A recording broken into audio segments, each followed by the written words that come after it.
একই দিনে মালদা জেলায় মমতা বন্দ্যোপাধ্যায় ও রাহুল গান্ধীর কর্মসূচি। আগামী 31শে জানুয়ারি ভারত জোড়ো ন্যায় যাত্রা নিয়ে বিহার থেকে মালদা জেলায় প্রবেশ করবেন রাহুল গান্ধী। আর সেদিনই মালদা শহরের জেলা ক্রীড়া সংস্থার মাঠে ময়দানে রয়েছে মুখ্যমন্ত্রীর প্রশাসনিক সভা। আর একই দিনে দুই দলের শীর্ষ নেতা নেত্রীদের সভা ঘিরে শুরু হয়েছে রাজনৈতিক চর্চা। কংগ্রেস অভিযোগ তাদের কর্মসূচি পূর্ব ঘোষিত, আর তা ভণ্ডুল করতে ইচ্ছে করেই সেদিন মালদা জেলায় মুখ্যমন্ত্রীর প্রশাসনিক সভা রাখা হয়েছে। কংগ্রেসের অভিযোগ উড়িয়ে দিয়ে পাল্টা কংগ্রেসকে কটাক্ষ তৃণমূলের। সংখ্যালঘু ভোট ব্যাংক তৃণমূল থেকে সরে যাচ্ছে, আতঙ্কিত হয়ে গেছে শাসক দল, দাবি বিজেপির। 31শে জানুয়ারি বিহারের কাটিহার থেকে মালদার হরিশ্চন্দ্রপুর রতুয়া হয়ে ইংরেজ বাজারে আসবেন রাহুল গান্ধী। রাত্রি যাপন করবেন মালদার সুজাপুরে। এরপর 1 তারিখ মালদা থেকে মুর্শিদাবাদে পৌঁছবে। 31 তারিখ ইংরেজ বাজারে ডিএসএ ময়দানে রয়েছে মুখ্যমন্ত্রীর প্রশাসনিক সভা। একই দিনে দুই হেভি ওয়েট নেতার সভা ঘিরে জোরদার প্রস্তুতি শুরু মালদহে। এ বিষয়ে আমরা কথা বলে নেব আমাদের প্রতিনিধি অর্ণবের সাথে। অর্ণব, কি জানা যাচ্ছে, প্রশাসনিক তৎপরতা কতটা রয়েছে মালদায়? দেখো, তোমাকে প্রথমে বলে রাখছি, একই দিন অর্থাৎ 31শে জানুয়ারি মালদহের দুই জায়গাতে অর্থাৎ মালদহের ডিএসএল জেলা ক্রীড়া সংস্থার মাঠে রয়েছে রাজ্যের মুখ্যমন্ত্রী মমতা বন্দ্যোপাধ্যায়ের কর্মসূচি। অন্যদিকে সেই দিনই ঝাড়খণ্ড থেকে লাভা হয়ে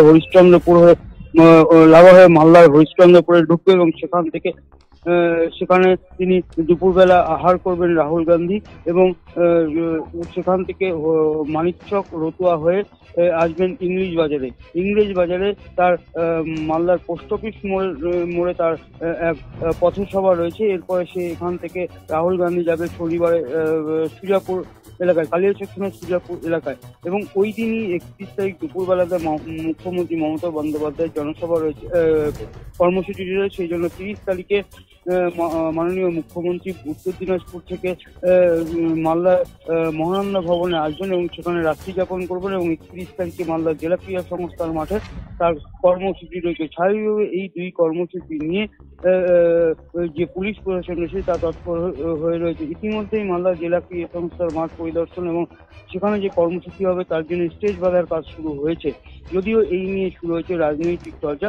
কংগ্রেসের তরফ থেকে অভিযোগ করা হয়েছে যে একই দিনে অর্থাৎ রাহুল গান্ধীর সভা আগে থেকেই নির্ধারণ করা ছিল, কিন্তু হঠাৎ করে কেন মুখ্যমন্ত্রী এদিন মালদায় সভা করছে, অর্থাৎ পুলিশ প্রশাসনকে ব্যতিব্যস্ত করে রাখাই তাদের উদ্দেশ্য, যাতে তাদের সভা অর্থাৎ কংগ্রেসের যে রাহুল গান্ধী আসবে তাদের সভা ভণ্ডুল হয়ে যায়।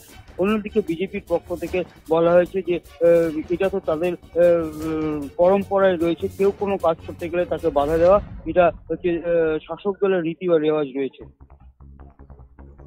ধন্যবাদ অর্ণব। একই দিনে মালদা জেলায় মমতা বন্দ্যোপাধ্যায় ও রাহুল গান্ধীর কর্মসূচি। আগামী 31শে জানুয়ারি ভারত জোড়ো ন্যায় যাত্রা নিয়ে বিহার থেকে মালদা জেলায় প্রবেশ করবেন রাহুল গান্ধী। আর সেদিনই মালদা শহরের জেলা ক্রীড়া সংস্থার মাঠে রয়েছে মুখ্যমন্ত্রীর প্রশাসনিক সভা। আর একই দিনে দুই দলের শীর্ষ নেতা নেত্রীদের সভা ঘিরে শুরু হয়েছে রাজনৈতিক চর্চা। কংগ্রেসের অভিযোগ তাদের কর্মসূচি পূর্ব ঘোষিত, আর তা ভণ্ডুল করতে ইচ্ছে করে সেদিন মালদা জেলায় মুখ্যমন্ত্রী প্রশাসনিক সভা রাখা হয়েছে। কংগ্রেসের অভিযোগ উড়িয়ে দিয়ে পাল্টা কংগ্রেসকে কটাক্ষ তৃণমূলের। সংখ্যালঘু ভোট ব্যাংক তৃণমূল থেকে সরে যাচ্ছে, আতঙ্কিত হয়ে গেছে শাসক দল, দাবি বিজেপির। 31শে জানুয়ারি বিহারের কাটিহার থেকে মালদার হরিশ্চন্দ্রপুর রতুয়া হয়ে ইংরেজ বাজারে আসবেন রাহুল গান্ধী। রাত্রি যাপন করবেন মালদার সুজাপুরে। এরপর 1 তারিখ মালদা থেকে মুর্শিদাবাদে পৌঁছবে। 31 তারিখ ইংরেজ বাজারে ডিএসএ ময়দানে রয়েছে মুখ্যমন্ত্রীর প্রশাসনিক সভা। জেলা কংগ্রেস কার্যকরী সভাপতি কালী সাধন রায়ের অভিযোগ তৃণমূল আতঙ্কিত হয়ে পড়েছে, আর সেই কারণে তাদের কর্মসূচি লন্ডভন্ড করার জন্য ইচ্ছে করে মুখ্যমন্ত্রীর প্রশাসনিক সভা রাখা হয়েছে, পুলিশ প্রশাসনকে ব্যতিব্যস্ত করে তোলার উদ্দেশ্যেই।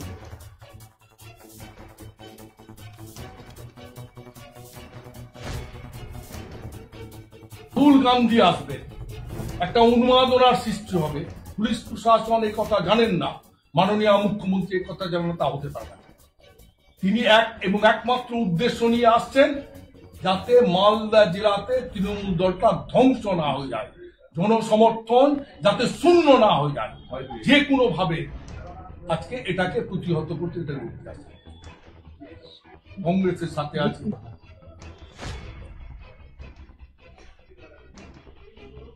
পাল্টা জেলা তৃণমূলের সহসভাপতি দুলাল সরকার বলেন, এই রাজ্যে কংগ্রেসের কোনো অস্তিত্ব নেই। রাহুল গান্ধীর কর্মসূচি করবে। মুখ্যমন্ত্রীর নিজস্ব প্রশাসনিক সভা রয়েছে। অভিযোগই করতে পারবে, কারণ পশ্চিমবাংলা সহ মালদাতে কংগ্রেসের কোনো অস্তিত্ব নাই। কংগ্রেস কোথাও বিধায়কও নাই পশ্চিমবাংলায়। তাই তারা মাননীয় মুখ্যমন্ত্রী তার সরকারি পরিকল্পনা করবে।